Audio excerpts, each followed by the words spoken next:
Good morning, class 7 children. Today I am going to teach you history chapter number 2. So, last class we completed geography and now we will discuss about your chapter number 2 of history. Class 7, chapter number 2. Name of the chapter is New Kings and Kingdom. In this chapter we will study about new kings and their kingdom system.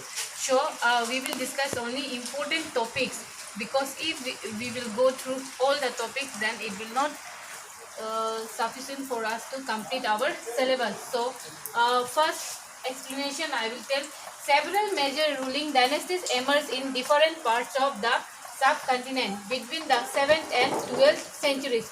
So now we will discuss about the 7th and 12th centuries. So topic 1, the emergence of new dynasties. Now we will discuss about the emergence of new dynasties. Point number 1.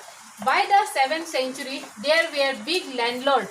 Landlord means those who are the owner of the land and who's having a large area under them. They are called landlord or warrior chief in different region of the subcontinent. So we will discuss all this in here. We will discuss about 7th century. Point number 2. Existing kings often acknowledge them in their samantas or subcontinent. Samantas is a title that is used by the army of the kings. And subordinate means secondary. We can at that time people, they are using subordinate for the omens. Point number 3. They were expected to bring gift for their samantas and subordinate. Point number 4. Some such kingdom were those of Rashtrakutas, Chalukyas, Gujars, Pratiharas, etc. So now we will understand about Rashtrakutas. Rashtrakutas means royal dynasty between 6th and 10th centuries. The king who's ruling on that time, royals from the 6th to 10th centuries, they are coming under Rashtrakutas. Chalukyas, the earliest dynasty ruled from Vatapi. So next is Chalukya. Chalukya is the earliest, one of the earliest dynasty ruled from Vatapi. Next is Gujars. The Gujar are historical caste who lend their name to the Gujarat. So Gujaras are the people who take their surname from the Gujarati, Pratiharas, etc. Pratihara, doorkeeper, the people who used to take care of the king's door, means main entrance door. They are called Pratiharas. Next topic, administration in the kingdom. Now we will discuss about the administration of the kingdom. Point number 1. The kings are adopted big title like Maharaja Adhiraj. So at that time, the royals family, Rajas, kings, they are using Maharaja Adhiraj as their title. Point number 2. The kings shared power with their samantas and with association of peasant, trader and brahmanas. So at that time, the people who use brahmanas, they are called priests. Association and peasant, trader and brahmanas. So peasant means the people who work in field, and trader, the people who move here and there for selling their goods.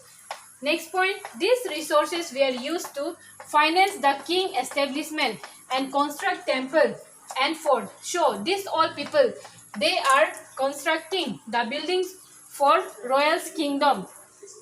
Next point 4, functionaries for collection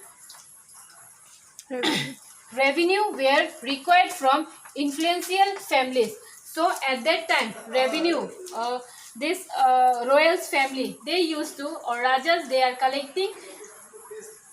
collecting revenue from the other families, like we can say that from poor tenant or traders. They used to give revenue to Raja for their survival. Okay, then come to next topic, prasastis and land grant. Prasastis means kind of inscription. We can say that impressed of. So now we will discuss this point. Point number 1 is Prasastis tells us how ruler wanted to depict themselves as valiant. Valiant means full courage. Uh, they have they are in full courage and victorious warrior. So at that time, the ruler who have the crown, who are the royals family, they have the courage to do anything, and they are also called victorious warrior. Next point, the kings often rewarded brahmanas by grant of land.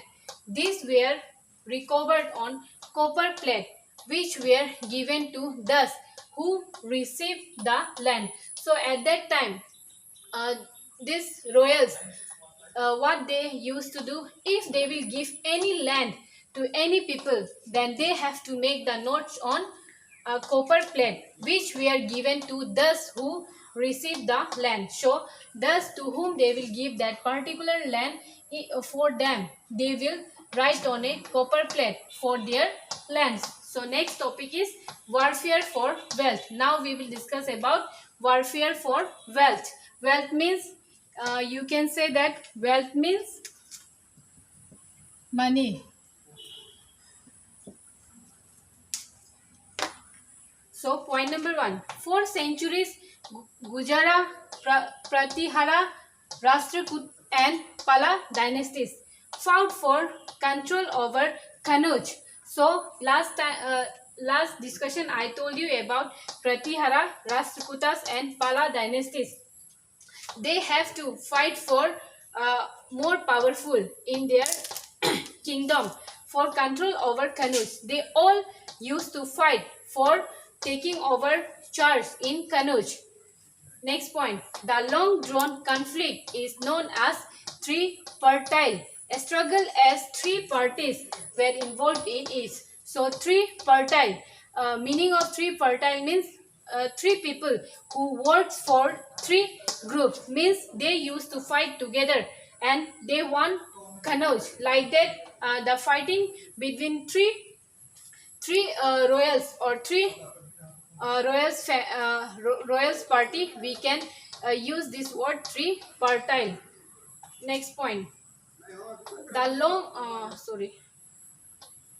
next point, other kings engaged in warfare were Chauhan, who ruled over the region around Delhi. So at that time in Delhi, Chauhan people, they are ruled in that region. Point number next point 4, Chauhan were engaged in conflict with Chalukyas of Gujarat and Gahadawalas of western UP. So at that time Chauhan were engaged in conflict, means Chauhan are fighting with Gujaratis and the Gahadawalas of western UP. UP means Uttar Pradesh. Next point, Prithvi Raj III was a popular Chauhan ruler who defeated Afghan ruler Ghori in 1191. So we learned about Prithvi Raj Chauhan. So here we are discussing about Prithvi Raj III was a popular Chauhan ruler who defeated Afghan ruler Ghori in 1191. Next topic is the Cholas. Cholas are the rulers who are from Tamil inscription from 3rd century BCE left by Asoka, means till Asoka ruler. These Cholas, they are following their ruling. So point number 1, Cholas were from a small family of Urayur, the successor of Vijayalaya conquered neighboring region, and the kingdom grew in size and power. So now we will discuss about one of the great king of Cholas. His name is Raja I, Chola Emperor 985 to 1014. So he ruled from 985 to 1014, was considered the most powerful Chola ruler and expanded control over most of these areas. So at that time, Raja he was a great king. He was a great king, and he expanded his control over most of the areas. Next point, his son Rajendra I conquered Sri Lanka and countries of South Asia. So his son, named by Rajendra I, he conquered Sri Lanka and so many parts of Southeast Asia. Next point, point number 4. Agriculture was well developed along with various methods of irrigation. So during the time of Chola kingdom, their agriculture system is very much well developed. Along with the various methods, they are using so many different kinds of method for their agriculture and for irrigation. So last point of this chapter is association of trader known as Nagarams also also perform administrative function in town. Nagarams means commercial town under Cholas.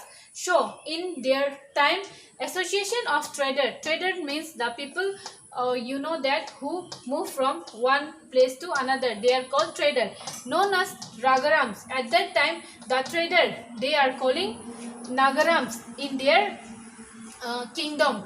Nagarams also perform administrative function in town. So they are also perform some function in the town. We know that trader they are not living in one place for long time. But in their time, Nagarams also perform administrative function. They also have a very much important in the town. So here your chapter number 2 of history is completed. In next class we will start new chapter. If you have any doubt or any queries, you can contact me through WhatsApp. So thank you children, take care and bye.